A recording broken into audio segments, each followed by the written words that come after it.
നമസ്കാരം. Cargo and canvas എന്ന എൻ്റെ ഈ ചാനലിലേക്ക് എല്ലാവർക്കും സ്വാഗതം. നമ്മൾ ഇന്ന് രണ്ട് പ്രധാനപ്പെട്ട വാക്കുകളെ പറ്റിയാണ് സംസാരിക്കാൻ പോകുന്നത്. ഫ്രൈറ്റ് ഫോർവേഡിങ്ങും ലോജിസ്റ്റിക്സും. പലരും ധരിച്ചു വച്ചിരിക്കുന്നത് ഫ്രൈറ്റ് ഫോർവേഡിങ്ങും ലോജിസ്റ്റിക്സും ഒന്നാണെന്നാണ്.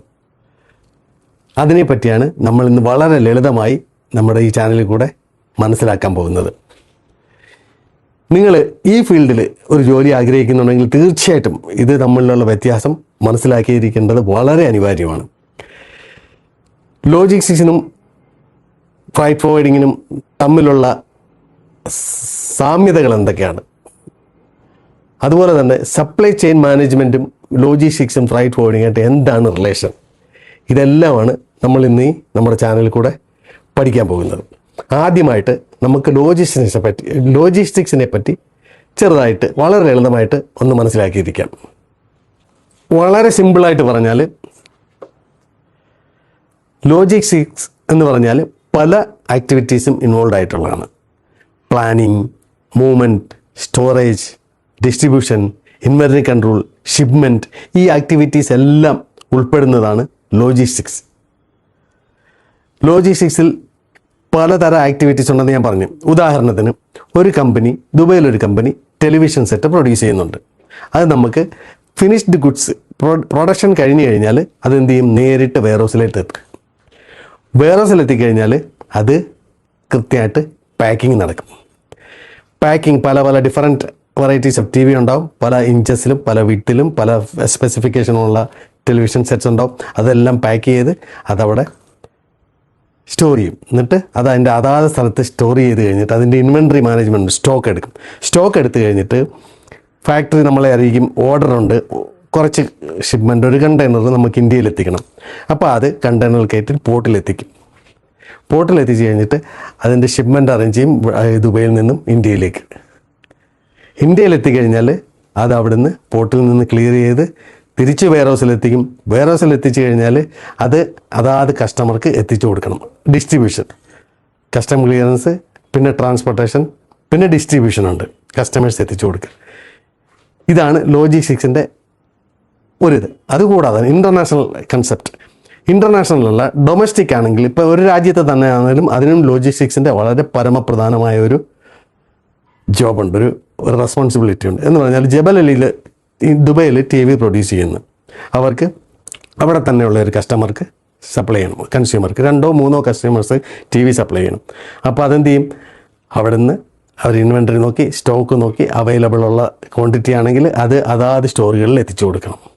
പാക്ക് ചെയ്ത് വെച്ചിരിക്കുന്ന സാധനങ്ങൾ അതാത് കസ്റ്റമേഴ്സിന് എത്തിച്ചു കൊടുക്കുക ബൈ റോഡ്. അതും ലോജിസ്റ്റിക്സിൻ്റെ ഒരു ഭാഗമാണ്. അപ്പോൾ അത് നമ്മൾ കൃത്യമായിട്ട് ചെയ്യുക. പിന്നെ ബാക്കി വരുന്ന സ്റ്റോക്ക് മെയിൻറ്റെയിൻ ചെയ്യുക. സ്റ്റോക്ക് ഇല്ലെങ്കിൽ ഫാക്ടറിയെ വിളിച്ച് സ്റ്റോക്കിൻ്റെ ഷോർട്ടേജ് അറിയിക്കുക, അല്ലെങ്കിൽ എക്സസ് പീസസ് ഉണ്ടെങ്കിൽ അത് അറിയിക്കുക. ചില സ്റ്റോക്കുകൾ കെട്ടിക്കിടക്കും, അത് ഫാക്ടറി അറിയിക്കുക. ചിലത് ഷോർട്ടായിരിക്കും, അതറിയിക്കുക.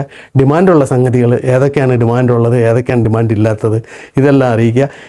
ഇത് ടോട്ടൽ മാനേജ്മെൻറ്റ്. അതാണ് planning, warehouse management, inventory control എന്ന് പറഞ്ഞാൽ stock control, movement of goods, local or international, shipment arrange ചെയ്യുക, ഡെസ്റ്റിനേഷനിൽ എത്തിക്കഴിഞ്ഞാൽ അത് അൺലോഡ് ചെയ്തിട്ട് അതാത് സ്ഥലങ്ങളിൽ എത്തിക്കുക. ഇതെല്ലാം ഇൻവോൾവ് ആവുന്നതാണ് ലോജിസ്റ്റിക്സ് എന്ന് പറഞ്ഞാൽ a total management of the movement of goods from production to the end customer. ഇതാണ് ലോജിസ്റ്റിക്സ് പ്രൊവൈഡറുടെ പ്രധാന റെസ്പോൺസിബിലിറ്റി. മനസ്സിലായല്ലോ? എന്തെങ്കിലും മനസ്സിലായില്ലെങ്കിൽ നിങ്ങൾ എൻ്റെ കമൻറ്റ് ബോക്സിൽ നിങ്ങൾ പോസ്റ്റ് ചെയ്യുക. അത് ഞാൻ തീർച്ചയായിട്ടും അതിനകത്ത് അതിൻ്റെ റിപ്ലൈ തരുന്നതായിരിക്കും. ഇതാണ് ലോജിസ്റ്റിക്സ്. മനസ്സിലായി കാണുമെന്ന് വിശ്വസിക്കുന്നു. ഫ്രൈറ്റ് ഫോർവേഡിങ്ങിനെ പറ്റി ഞാൻ എൻ്റെ നേരത്തെ ഒരു വീഡിയോയിൽ ഒരു വിവരണം തന്നിരുന്നു. ഫ്രൈറ്റ് ഫോർവേഡിങ് ലോജിസ്റ്റിക്സുമായിട്ട് വളരെ വ്യത്യാസമുണ്ട്. ലോജിസ്റ്റിക്സിൻ്റെ ഒരു ഭാഗമായിട്ട് ഒരു ഫ്രൈറ്റ് ഫോർവേഡർക്ക് മാറാൻ പറ്റും. പക്ഷേ ഒരു ഫ്രൈറ്റ് ഫോർവേഡർക്ക് ലോജിസ്റ്റിക്സ് അവരുടെ ജോബിൻ്റെ ഒരു ഭാഗമാക്കാൻ ബുദ്ധിമുട്ടായിരിക്കും. ഒരു ലോജിസ്റ്റിക്സ് കമ്പനിക്ക് ഒരു ഫ്രൈറ്റ് ഫോർവേഡറായിട്ട് ആക്ട് ചെയ്യാൻ പറ്റും. പറഞ്ഞാൽ ഫ്രൈറ്റ് ഫോർവേഡർ ഉത്തരവാദിത്തം എന്ന് പറഞ്ഞാൽ, സപ്പോസ് ഒരു ഷിപ്പിംഗ് ഒരു കസ്റ്റമർ, ഒരു മാനുഫാക്ചറർ, ഈ TV മാനുഫാക്ചർ നിങ്ങളെ കോൺടാക്ട് ചെയ്യുക, എനിക്കൊരു 40 ഫീറ്റ് കണ്ടെയ്നർ ഇന്ന സ്ഥലത്ത് എത്തിക്കുക. അതിനുള്ള ഡോക്യുമെൻറ്റേഷനും കോർഡിനേഷനും ബാക്കിയുള്ള കാര്യങ്ങളും എല്ലാമാണ് ഫ്രൈറ്റ് ഫോർവേഡർ ചെയ്യുന്നത്. ഞാൻ നേരത്തെ ഇതിനെപ്പറ്റി വിശദമായിട്ടൊരു എപ്പിസോഡ് ചെയ്തിരുന്നു, അത് കണ്ടിട്ടില്ലാത്തവർ കാണണം. അതാണ് ഫ്രൈറ്റ് ഫോർവേഡറുടെ ഉത്തരവാദിത്തം.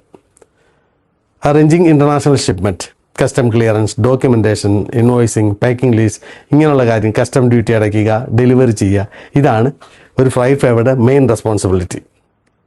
അത് ഞാൻ നേരത്തെ വിശദമായി പറഞ്ഞ് അത് നിങ്ങൾ കണ്ടു നോക്കുക. ഓക്കെ, ഇനി അടുത്തത് നമുക്ക് പ്രധാനമായിട്ടും ഇത് തമ്മിലുള്ള വ്യത്യാസം മനസ്സിലാക്കാം. ഫ്രൈറ്റ് ഫോർവേഡിങ്ങും ലോജിസ്റ്റിക്സുമായിട്ടുള്ള വ്യത്യാസം മനസ്സിലാക്കാം.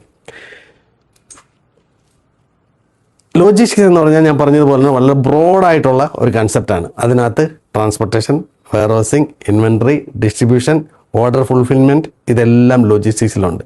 പക്ഷേ ഫ്രൈറ്റ് ഫോർവേഡിങ്ങിൽ ഉണ്ടെന്ന് പറഞ്ഞാൽ container, transportation, stuffing, sending to other country, custom clearance, their transportation and delivering it to the required warehouse or destination, wherever it is.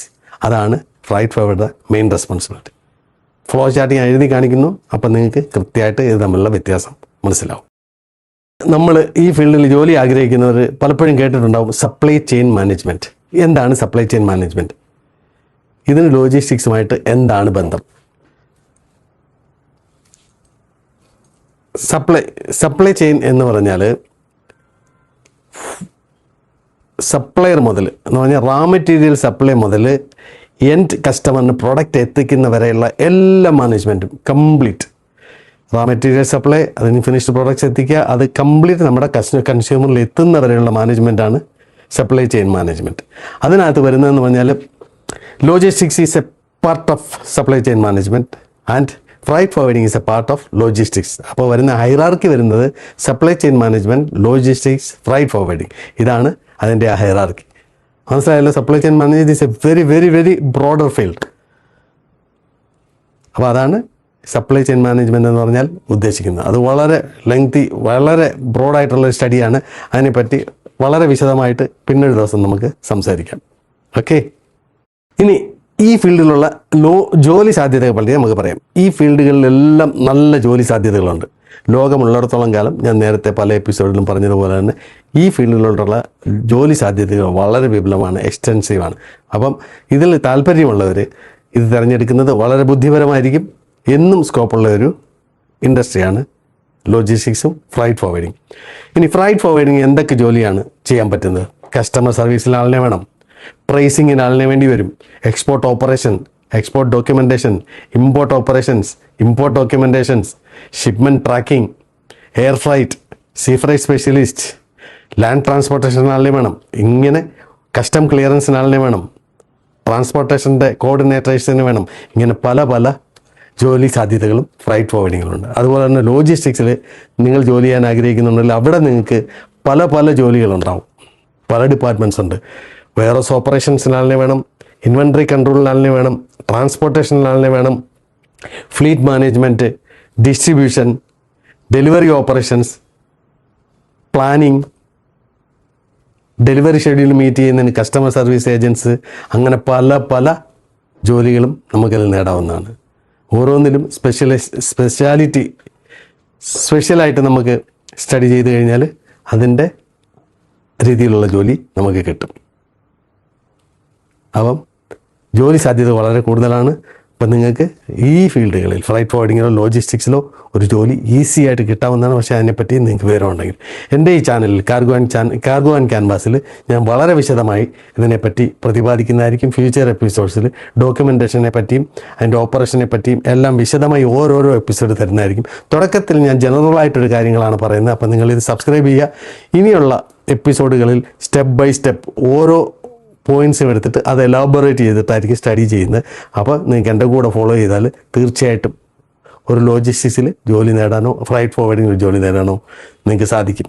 Okay, അപ്പോൾ നമുക്കിനി കാർഗോ ആൻഡ് ക്യാൻവാസിൽ കാണാം. സബ്സ്ക്രൈബ് ചെയ്തിട്ടില്ലാത്തവർ സബ്സ്ക്രൈബ് ചെയ്യുക, നിങ്ങൾക്ക് വളരെ യൂസ്ഫുൾ ആയിരിക്കും. Okay, see you, bye bye, see you again.